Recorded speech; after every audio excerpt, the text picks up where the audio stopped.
Example 2, using lists and superfunctions. This example shows how you can use BizInsight Desktop Edition to create filtered lists and then apply superfunctions to learn how the list items are performing against business metrics. The first example answered the simple question of how many items were returned last month. This section shows which warehouses shipped them and how many. A screenshot on the Example 2 tab of your workbook shows the BizInsight Query parameters for a simple list of warehouses. Select Query Data from the BizInsight Desktop Edition ribbon. Click Reset Filters if settings for the superfunction used in Example 1 are still visible. Choose to create a list from the sales table in Excel and click Select Columns. Clear all of the checkboxes and pick only the Warehouse column.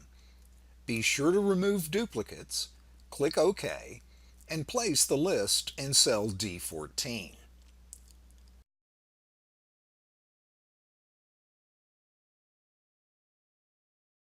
Now let's reuse the superfunction from Example 1. Copy that superfunction, paste it in cell F15, and click Query Data from the ribbon.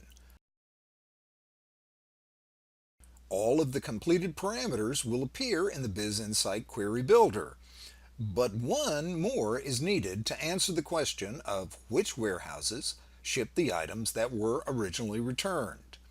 Click Add Filter and select Warehouse from the drop-down. Pick Equals in the second column, and then click the grid icon in the third column. This allows you to set a cell reference. Pick the first warehouse from the list and be sure that only the column is anchored, as represented by the $sign. Either use the F4 key or use the keyboard to place a single $sign before the column letter. When that's done, click OK and then click OK again to close the Query Builder.